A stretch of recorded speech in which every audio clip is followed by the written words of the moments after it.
उस हदीस की रोशनी में बताऊंगा कि हज़रत अल्लामा मौलाना मुनव्वर अली साहब क़िबला कितने खुशकिस्मत हैं कि आपके वालिदे मोहतरम ने वो काम किया है इस हिंदुस्तान की सरजमीन पर और श्रीलंका की सरजमीन पर कि आज वो बज़ाहिर हमारे सामने हमारे पास नहीं है, लेकिन उनका काम जिंदा है और इंशाअल्लाह तबारक व तआला ये काम सुबह क़यामत तक जिंदा रहेगा और दुनिया कहेगी कि बसडीला की सरजमीन से एक आलिम दीन उठा जिसका नाम मुफ्ती अनवर अली हशमती।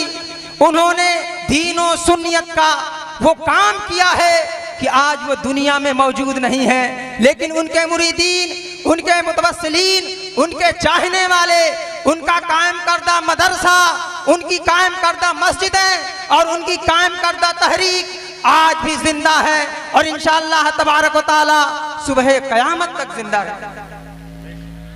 आपको मैं बताऊं, इसाले सवाब 2 हदीस अल्लाह के हबीब इरशाद फरमाते हैं, मल मय्यतो फिल कब्रे इल्ला कल गरीकिल मुतगव्विस यंतज़िरु। यानी अल्लाह के हबीब फरमाते हैं कि ए लोगों, जब कब्र को जब मय्यत को कब्र में उतार दिया जाता है तो उसकी कैफियत क्या होती है? उसकी कैफियत ये होती है जैसे कोई ऐसा इंसान हो जिसे पानी में तैरना ना आता हो और वो डूब रहा हो, वही कैफियत उसकी होती है। तो आगे आगे इरशाद फरमाते हैं, यंतज़िरु, वो इंतज़ार करता है। किस चीज़ का इंतज़ार करता है? किसी मददगार का इंतज़ार करता है, किसी हाजत रवा का इंतज़ार करता है। आगे आका इरशाद फरमाते हैं, दावतन, किसका इंतज़ार करता है? दुआ करने वाले का इंतज़ार करता है। दावतन यंतज़िरु दावतन, दुआ करने वाले का इंतज़ार करता है। कहते हैं तलहक़हु, किनकी दुआओं का? जो उनसे मुल्हिक हों, जिनको वो छोड़ गए हैं। हमारे आम अफराद तो हैं, उनकी औलादें अगर उनके लिए दुआएं मग़फ़िरत करें तो करें, बाकी दुनिया नहीं करती है। लेकिन अल्हम्दुलिल्लाह उलमाए रब्बानीयीन की शान ये हुआ करती है, तलहक़हु के ज़ुमरे में उनके शागिर्द भी आ जाएंगे, उनके मानने वाले भी आ जाएंगे, उनके चाहने वाले भी आ जाएंगे, उनके मुरीदीन भी आ जाएंगे। इसलिए आलिम दीन के लिए इतनी बड़ी फ़ायदे की ये चीज़ है, तलहक़हु, उनसे मुल्हिक लोग दुआ करें। कौन हैं दुआ करने वाले लोग? मिन अबिन औ उम्मिन औ अखिन औ सदीकिन, यानी उसके बाप हो या उसका भाई हो या उसकी माँ हो या उसके दोस्त हो। अल्हम्दुलिल्लाह हुजूर मुफ्ती साहब अलैहि रहमत व रिज़वान के मानने वालों की तादाद बहुत ज़्यादा है। अगर इनकी औलादें इनके इसाले सवाब का काम नहीं करेंगी तो नहीं करेंगी, अल्हम्दुलिल्लाह उनके शागिर्द उनको इसाले सवाब करते रहेंगे, उनके मानने वाले उनको इसाले सवाब करते रहेंगे और इंशाअल्लाह तबारक व तआला अल्लाह रब्बुल इज़्ज़त हज़रत के दर्जात बुलंद। और एक हदीस में है कि आकाए कायनात सल्लल्लाहु अलैहि वसल्लम से लोगों ने पूछा, सहाबा ने अर्ज़ किया, या रसूल अल्लाह, अगर किसी के माँ बाप दुनिया से चले जाएं तो क्या उसकी औलाद पर कुछ बनता है? कोई चीज़ है कि वो औलाद करे जाने के बाद भी? अल्लाह के हबीब सल्लल्लाहु अलैहि वसल्लम ने इरशाद फरमाया, हाँ, चंद चीज़ें हैं कि माँ बाप के जाने के बाद भी औलाद पर ज़रूरी है कि वो उस चीज़ को पूरी करे। कौन सी चीज़ है? सबसे पहला काम ये है, अस्सलातु अलैहिमा, औलाद पर ज़रूरी है कि जहाँ तक मुमकिन हो सके वो अपने माँ बाप के जनाजे में शिरकत करे। अस्सलातु अलैहिमा। फिर आगे आका इरशाद फरमाते हैं, वल इस्तिग़फ़ारु लहुमा, दूसरा काम ये है कि औलाद अपने माँ बाप के लिए दुआए मग़फ़िरत करती रहे। सिर्फ चहल्लुम नहीं, 10वां 20वां 40वां नहीं, बल्कि वो औलाद अपने रब की बारगाह में हमा वक्त जब उसे मौका मिले, जुमा के दिन या रोज़ फजर के बाद या जब भी मौका मिले वो कब्रिस्तान की तरफ रुख कर ले, अपने माँ बाप के कब्र के पास जाए और सूरह फातिहा पढ़ करके बारगाहे यज़दी में हाथ उठा दे।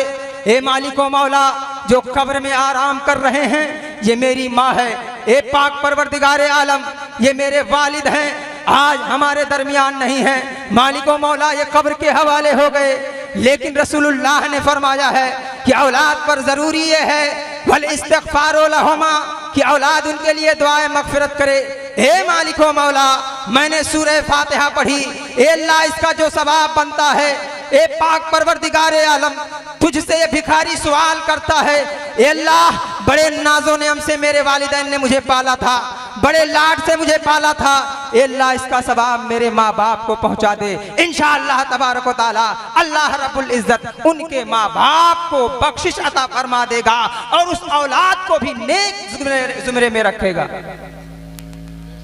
और अल्लाह के हबीब इरशाद फरमाते हैं वल इकरामो सदीक हेमा, फरमा बरदार बेटे पर यह भी जरूरी है कि माँ बाप अगर चले जाएं दुनिया से तो वो माँ बाप के दोस्तों की इज्जत करे। ऐसा ना हो कि आपके बाप का दोस्त, आपके बाप का भाई, आपके बाप का रिश्तेदार आपके दरवाजे पर आए तो आप उन्हें पहचान ना सकें। नहीं नहीं, बल्कि आप भी उन्हें इज्जत दीजिए, इसलिए कि वो आपके वालिद के दोस्त। और अल्लाह के रसूल ने इरशाद फरमाया वल इन्फाज़ु अहदिहिमा, औलाद पर ज़रूरी है कि वो अपने माँ बाप के अहद को भी पूरी करे। अगर उनके माँ बाप कुछ कह गए हैं और जो मुमकिन हो तो उन तमाम चीज़ों को पूरी करके नेक औलाद बनने की कोशिश करे और दोनों एक औलाद बने। इसलिए मेरे प्यारे दोस्तों, बस मैं हज़रत मुफ्ती कर्नाटक की शान में क्या कहूँ आपको मैं बताऊँ। फरागत के बाद आप इसी इलाके मगहर की तरफ आप तालीम दे रहे थे। हुजूर हाफिज़ मिल्लत को कर्नाटका से जगह आई, आपने हज़रत मुफ्ती साहब क़िबला को कर्नाटक रवाना कर दिया। आपको मैं बताऊं, आज की तरह नहीं, अभी कुछ दिन पहले मुझसे छोटा मेरा भाई हज़रत मुफ्ती साहब से 1 घंटा बात किया और दीन सुन्नियत के मामले पर पहली बार बात किए और इतनी देर बात किए और बहुत खुश दिली के साथ उन्होंने कहा कि बाबू मैं इंशाअल्लाह तबारक व तआला आप लोगों से मुलाकात करूंगा, आऊँगा अगर।